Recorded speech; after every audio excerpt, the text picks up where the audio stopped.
Jane Eyre by Charlotte Bronte. Read by Dizzy Daisy Audio. Chapter 1. There was no possibility of taking a walk that day. We had been wandering, indeed, in the leafless shrubbery an hour in the morning, but since dinner, Mrs. Reed, when there was no company, dined early, the cold winter wind had brought with it clouds so sombre and a rain so penetrating that further outdoor exercise was now out of the question. I was glad of it. I never liked long walks, especially on chilly afternoons. Dreadful to me was the coming home in the raw twilight with nipped fingers and toes, and a heart saddened by the chidings of Bessie, the nurse, and humbled by the conscientiousness of my physical inferiority to Eliza, John, and Georgiana Reed. The said Eliza, John, and Georgiana were now clustered around their mamma in the drawing-room. She lay reclined on the sofa by the fireside, and with her darlings about her, for the time neither quarrelling nor crying, looked perfectly happy. Me she had dispensed from joining the group, saying she regretted to be under the necessity of keeping me at a distance, but that until she heard from Bessie, and could discover by her own observation that I was endeavouring in good earnest to acquire a more sociable and childlike disposition, a more attractive and sprightly manner, something lighter, franker, more natural as it were, she really must exclude me from privileges intended only for contented, happy little children. "What does Bessie say I have done?" I asked. "Jane, I don't like cavillers or questioners. Besides, there is something truly forbidding in a child taking up her elders. Be seated somewhere, and until you can speak pleasantly, remain silent." A small breakfast room adjoined the drawing-room. I slipped in there. It contained a bookcase. I soon possessed myself of a volume, taking care that it should be one stored with pictures. I mounted into the window seat. Gathering up my feet, I sat cross-legged like a Turk, and having drawn the red moreen curtain closed, I was shrined in double retirement. Folds of scarlet drapery shut in my view to the right hand. To the left were the clear panes of glass, protecting but not separating me from the drear November day. At intervals, while turning over the leaves in my book, I studied the aspect of that winter afternoon. Afar, it offered a pale blank of mist and cloud. Near, a scene of wet lawn and storm-beat shrub, with ceaseless rain sweeping away wildly before a long and lamentable blast. I returned to my book, Bewick's History of British Birds. The letterpress thereof I cared little for, generally speaking, and yet there were certain introductory pages that, child as I was, I could not pass quite as a blank. They were those which treat the haunts of sea-fowl, of the solitary rocks and promontories which them only inhabited, of the coast of Norway, studded with isles from its southern extremity, the Linderness or Naas, to the North Cape. Quote, "Where the northern ocean in vast whirls boils around the naked melancholy isles of farthest Thule, and the Atlantic surge pours in among the stormy Hebrides." End quote. Nor could I pass unnoticed the suggestion of the bleak shores of Lapland, Siberia, Spitzbergen, Nova Zembla, Iceland, Greenland, with the vast sweep of the Arctic zone and those forlorn regions of dreary space, that reservoir of frost and snow, where firm fields of ice, the accumulation of centuries of winters, glazed in alpine heights above heights, surround the pole and consent to the multiplied rigours of extreme cold.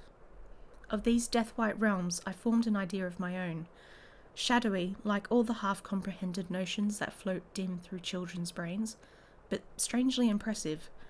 The words in these introductory pages connected themselves with the succeeding vignettes, and gave significance to the rocks standing up alone in a sea of billow and spray, to the broken boat stranded on a desolate coast, to the cold and ghastly moon glancing through bars of cloud at a wreck just sinking.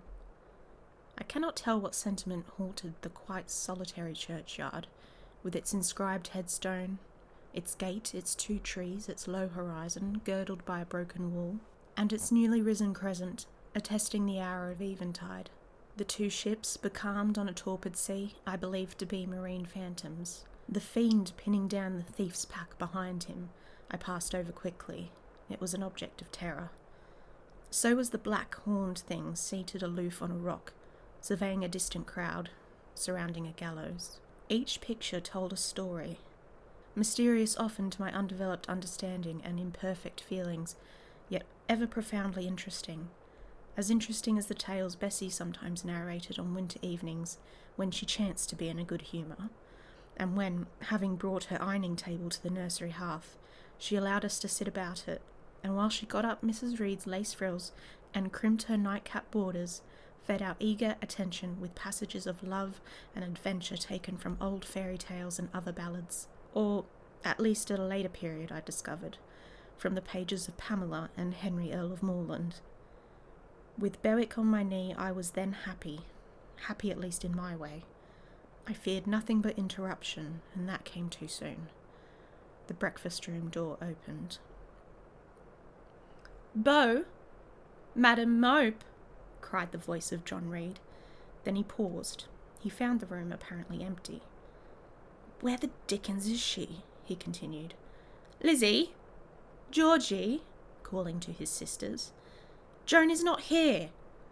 Tell Mamma she's run out into the rain, bad animal." It is well I drew the curtain, thought I, and wished fervently he might not discover my hiding place. Nor would John Reed have found it out himself. He was not quick either of vision or conception, but Eliza just put her head in at the door and said at once, "She's in the window seat to be sure, Jack." And I came out immediately, for I trembled at the idea of being dragged forth by the said Jack. "What do you want?" I asked with awkward diffidence. "Say, what do you want, Master Reed?" was the answer. "I want you to come here." And seating himself in an armchair, he intimated by a gesture that I was to approach and stand before him. John Reed was a schoolboy of 14 years old, 4 years older than I, for I was but 10, large and stout for his age, with a dingy and unwholesome skin, thick lineaments, with a spacious visage, heavy limbs, and large extremities. He gorged himself habitually at table, which made him bilious, and gave him a dim and bleared eye and flabby cheeks. He ought now to have been at school, but his mamma had taken him home for a month or two on account of his delicate health.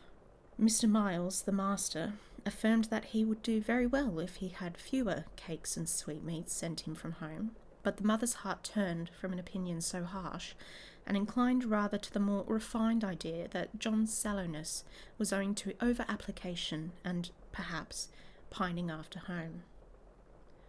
John had not much affection for his mother and sisters, and an antipathy to me. He bullied and punished me, not 2 or 3 times in the week, nor once or twice in a day, but continually.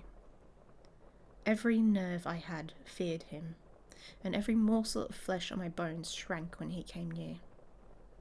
There were moments when I was bewildered by the terror he inspired, because I had no appeal whatever against either his menaces or his inflictions. The servants did not like to offend their young master by taking my part against him, and Mrs. Reed was blind and deaf on the subject. She never saw him strike or heard him abuse me, though he did both now and then in her very presence, more frequently, however, behind her back. Habitually obedient to John, I came to his chair. He spent some 3 minutes in thrusting out his tongue at me, as far as he could without damaging the roots. I knew he would soon strike, and while dreading the blow, I mused on the disgusting and ugly appearance of him who would presently deal it. I wonder if he read that notion in my face, for all at once, without speaking, he struck suddenly and strongly. I tottered, and on regaining my equilibrium, retired back a step or 2 from his chair.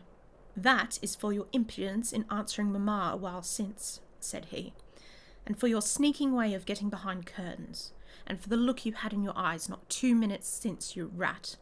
Accustomed to John Reed's abuse, I never had an idea of replying to it. My care was how to endure the blow which would certainly follow the insult. "What were you doing behind the curtain?" he asked. "I was reading." "Show the book." I returned to the window and fetched it thence. "You have no business to take our books. You are a dependent, Mamma says. You have no money. Your father left you none. You ought to beg and not live here with gentlemen's children like us, and eat the same meals we do, and wear clothes at our mamma's expense. Now, I'll teach you to rummage my bookshelves, for they are mine. All the house belongs to me, or will do in a few years. Go and stand by the door, out of the way of the mirror and the windows." I did so, not at first aware what was his intention, but when I saw him lift and poise the book and stand in act to hurl it, I instinctively started to sigh with a cry of alarm. Not soon enough, however, the volume was flung at me. It hit me, and I fell, striking my head against the door and cutting it. The cut bled, the pain was sharp. My terror had passed its climax. Other feelings succeeded. "Wicked and cruel boy," I said. "You are like a murderer. You are like a slave driver. You are like the Roman emperors." I had read Goldsmith's History of Rome and had formed my opinion of Nero, Caligula, etc. Also, I had drawn parallels in silence, which I never thought thus to have declared aloud. "What? What?" he cried. "Did she say that to me? Did you hear her? Eliza and Georgiana? Won't I tell Mamma? But first—" He ran headlong at me. I felt him grasp my hair and my shoulder. He had closed with a desperate thing. I really saw in him a tyrant, a murderer. I felt a drop or two of blood from my head trickle down my neck, and was sensible of somewhat pungent suffering. These sensations, for the time, predominated over fear, and I received him in a frantic sort. I don't very well know what I did with my hands, but he called me "Rat! Rat!" and bellowed out aloud. Aid was near him. Eliza and Georgiana had run for Mrs. Reed, who was gone upstairs. She now came upon the scene, followed by Bessie and her maid Abbot. We were parted. I heard the words, "Dear, dear, what a fury to fly at Master John! Did ever anybody see such a picture of passion?" Then Mrs. Reed subjoined, "Take her away to the Red Room, and lock her in there." 4 hands were immediately laid upon me, and I was borne upstairs. Chapter 2. I resisted all the way, a new thing for me, and a circumstance which greatly strengthened the bad opinion Bessie and Miss Abbot were disposed to entertain of me. The fact is, I was a trifle beside myself, or rather out of myself, as the French would say. I was conscious that a moment's mutiny had already rendered me liable to strange penalties, and, like any other rebel slave, I felt resolved, in my desperation, to go all lengths. "Hold her arms, Miss Abbot, she's like a mad cat." For shame, cried the lady's maid. "What shocking conduct, Miss Eyre, to strike a young gentleman, your benefactress's son, your young master." "Master? How is he my master? Am I a servant?" "No, you are less than a servant, for you do nothing for your keep. There, sit down and think over your wickedness." They had got me by this time into the apartment indicated by Mrs. Reed, and had thrust me upon a stool. My impulse was to rise from it like a spring. Then 2 pair of hands arrested me instantly. "If you don't sit still, you must be tied down," said Bessie. "Miss Abbot, lend me your garters." She would break mine directly. Miss Abbot turned to divest a stout leg of the necessary ligature. This preparation for bonds, and the additional ignominy it inferred, took a little of the excitement out of me. "Don't take them off," I cried. "I will not stir." In guarantee whereof, I attached myself to the seat by my hands. "Mind you don't," said Bessie, and when she had ascertained that I really was subsiding, she loosened her hold of me. Then she and Miss Abbot stood with folded arms, looking darkly and doubtfully on my face, as incredulous of my sanity. "She never did so before," at last said Bessie, turning to the Abigail. "But it was always her," was the reply. "I've told Mrs. of my opinion about the child, and Mrs. agreed with me. She's an underhand little thing. I never saw a girl of her age with so much cover." Bessie answered not, but ere long, addressing me, she said, "You ought to be aware, miss, that you are under obligations to Mrs. Reed. She keeps you. If she were to turn you off, you would have to go to the poorhouse." I had nothing to say to these words. They were not new to me. My very first recollections of existence included hints of the same kind. This reproach of my dependence had become a vague sing-song in my ear, very painful and crushing, but only half intelligible. Miss Abbot joined in. "And you ought not to think yourself on an equality with the Mrs. Reed and Master Reed, because Mrs. kindly allows you to be brought up with them. They will have a great deal of money, and you will have none. It is your place to be humble, and to try and make yourself agreeable to them. What we tell you is for your good, added Bessie, in no harsh voice. "You should try to be useful and pleasant. Then perhaps you would have a home here. But if you become passionate and rude, Mrs. will send you away, I am sure." "Besides," said Miss Abbott, "God will punish her. He might strike her dead in the midst of her tantrums.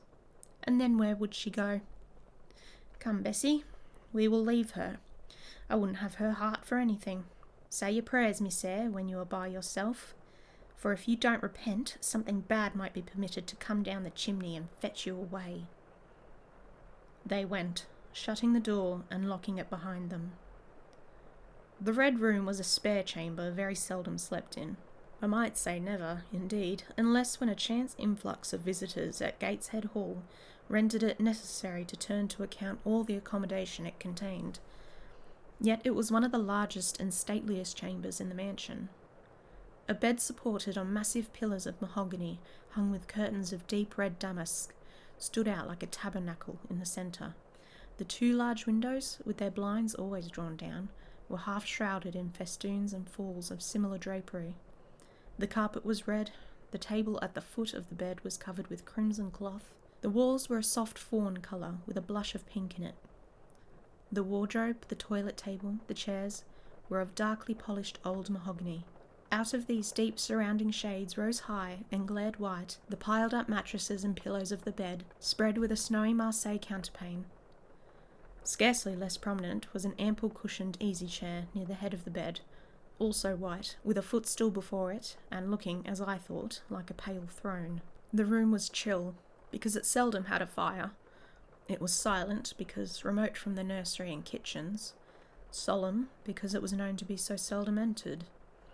The housemaid alone came here on Saturdays, to wipe from the mirrors and the furniture a week's quiet dust, and Mrs. Reed herself, at far intervals, visited it to review the contents of a certain secret drawer in the wardrobe, where she stored divers parchments, her jewel casket, and a miniature of her deceased husband.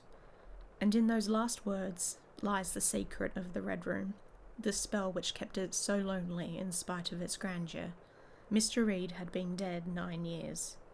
It was in this chamber he breathed his last. Here he lay in state, hence his coffin was borne by the undertaker's men, and since that day a sense of dreary consecration had guarded it from frequent intrusion. My seat, to which Bessie and the bitter Miss Abbott had left me riveted, was a low ottoman near the marble chimney-piece. The bed rose before me. To my right hand there was the high dark wardrobe, with subdued broken reflections varying the gloss of its panels. To my left were the muffled windows. A great looking-glass between them repeated the vacant majesty of the bed and room.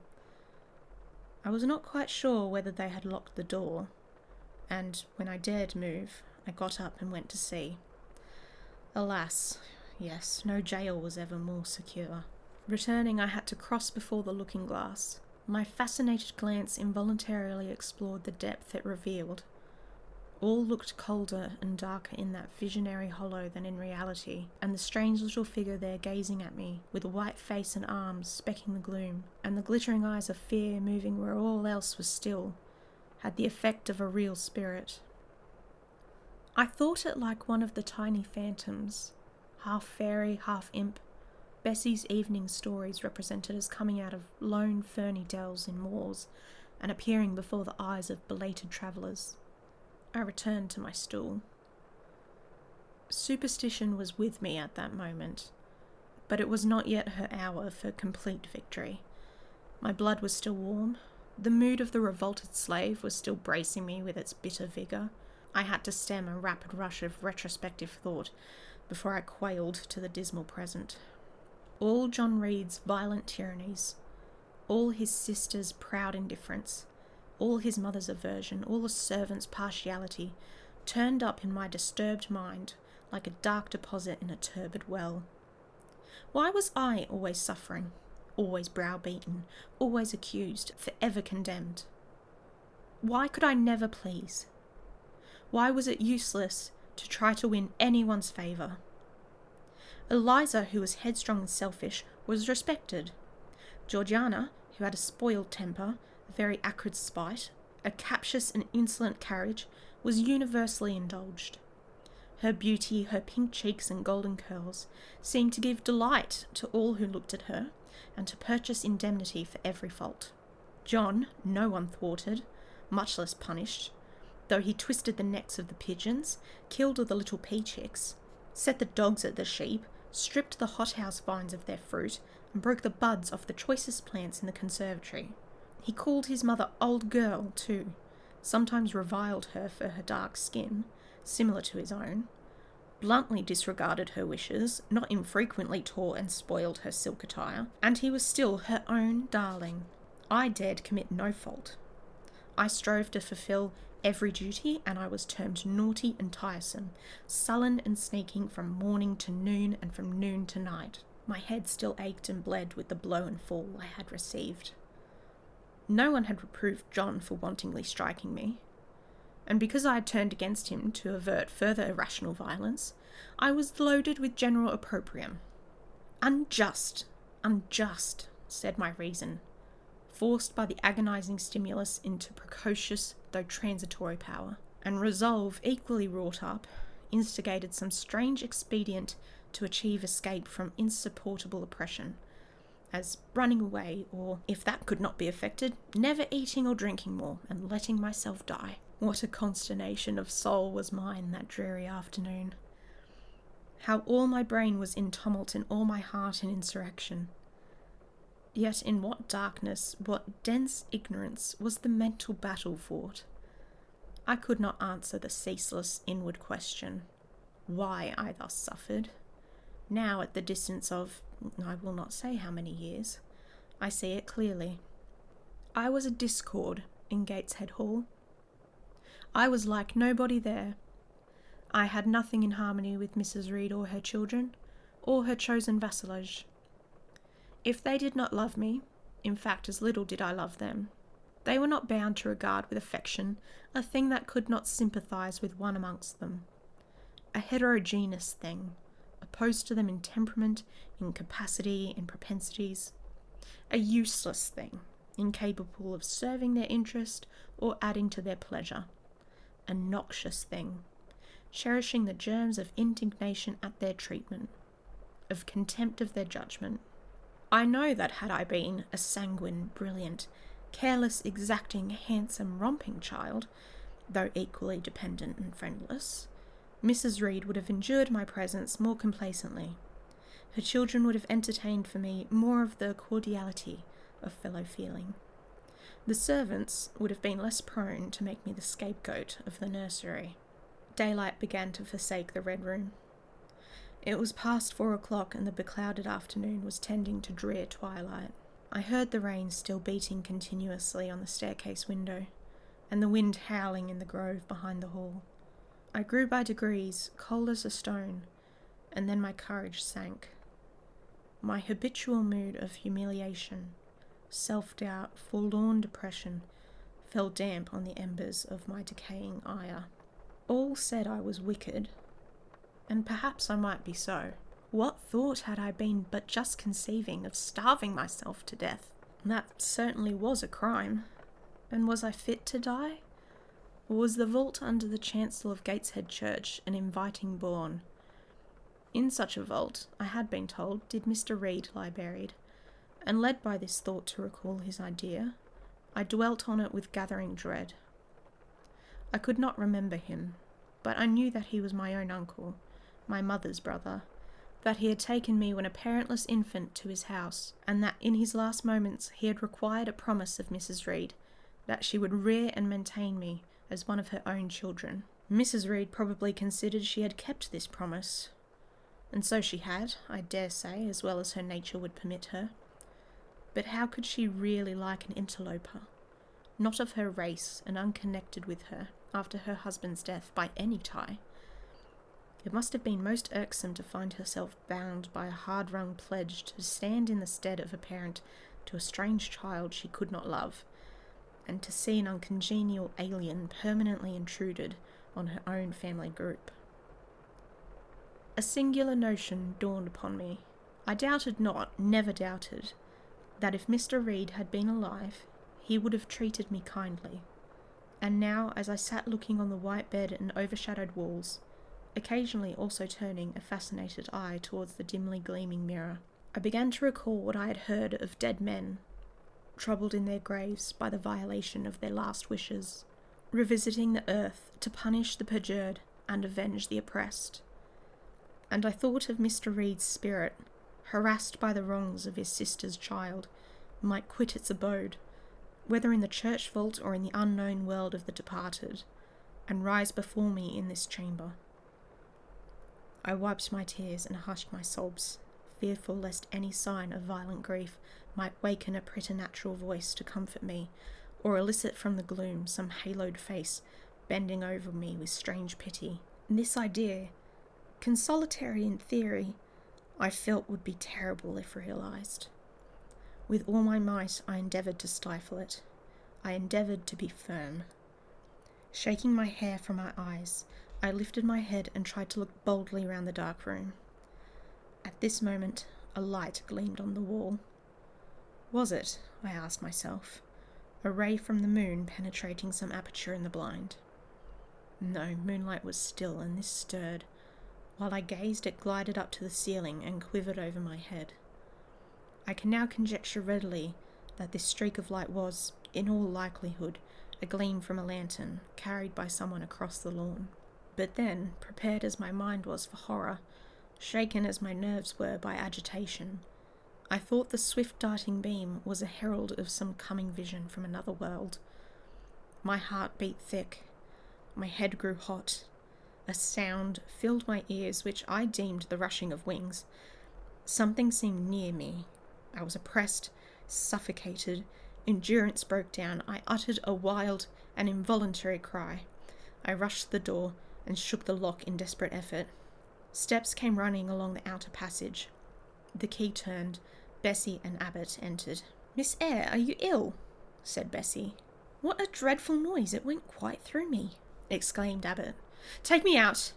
Let me go into the nursery," was my cry. "What for? You hurt? Have you seen something?" again demanded Bessie. "Oh, I saw a light and I thought a ghost would come." I had now got hold of Bessie's hand and she did not snatch it from me. "She has screamed out on purpose," declared Abbott in some disgust. "And what a scream! If she had been in great pain, one would have excused it. But she only wanted to bring us all here. I know her naughty tricks." "What is all this?" demanded another voice peremptorily, and Mrs. Reed came along the corridor, her cap flying wide, her gown rustling stormily. "Abbott and Bessie, I believe I gave orders that Jane Eyre should be left in the Red Room till I came to her myself." "Miss Jane screams so loud, ma'am," pleaded Bessie. "Let her go," was the only answer. "Loose Bessie's hands, child. You cannot succeed in getting out by these means, be assured. I abhor artifice, particularly in children.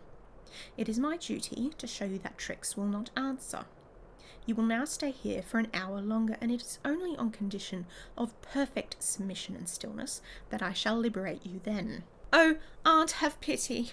Forgive me, I cannot endure it. Let me be punished some other way. I shall be killed if—" "Silence! This violence is almost repulsive."